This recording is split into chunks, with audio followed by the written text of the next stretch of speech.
నమస్కారం. నా పేరు శ్రీరామ్ శర్మ. కర్ణాటక పోలీసులు ఎడ్యుకేషన్ డిపార్ట్మెంట్‌కి ఒక రిక్వెస్ట్ చేశారు. స్కూల్ పిల్లల సిలబస్‌లో ట్రాఫిక్ నియమాలు కూడా సిలబస్‌లో చేర్స్తే చాలా బాగుంటుంది. ఎందుకంటే చిన్న పిల్లల నుంచి స్కూలింగ్ నుంచి ట్రాఫిక్ రూల్స్ నేర్పిస్తే, అది కూడా పాఠ్యాంశంలో భాగంగా చేర్పిస్తే యాక్సిడెంట్ నివారణకు చాలా బాగుంటాయి. ఎందుకంటే ప్రతిరోజు ఇట్లా యాక్సిడెంట్లు అవ్వడము, కాళ్ళు చేతులు విరిగిపోవడం, ప్రాణాలు పోవడం చూస్తూనే ఉన్నాం.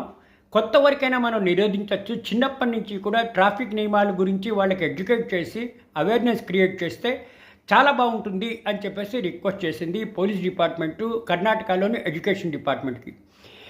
ఇట్లా రోజు పాఠ్య పుస్తకాల్లో ఈ ట్రాఫిక్ నియమాలు, ట్రాఫిక్ రూల్స్, ట్రాఫిక్ రెగ్యులేషన్స్ కూడా ఒక పార్ట్గా ఇట్లా సిలబస్లో చేస్తే కొంతవరకైనా యాక్సిడెంట్లు తగ్గే అవకాశం ఉంది. అవేర్నెస్ క్రియేట్ అవుతుంది. చిన్నప్పటి నుంచి కూడా పిల్లలు ఇది అవగాహన చేసుకుంటారు.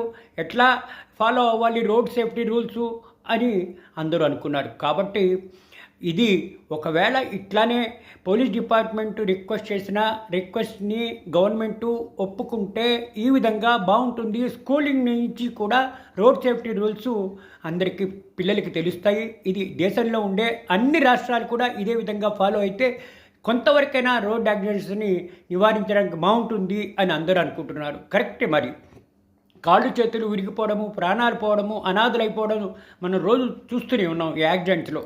చిన్నప్పటి నుంచి కూడా ఇటువంటి రోడ్ సేఫ్టీ రూల్స్ పిల్లల్లోని అవగాహన చేరిస్తే కొంతవరకైనా సరే యాక్సిడెంట్లు తగ్గే అవకాశాలు ఉన్నాయి. ఇటువంటి ఈ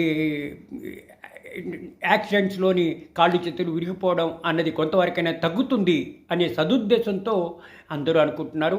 ఇది కేవలం కర్ణాటకే కాదు, దేశంలో ఉండే అన్ని రాష్ట్రాలు కూడా ఇదే ఫాలో అయితే చాలా బాగుంటుంది అని అందరూ అనుకుంటున్నారు. Thank you.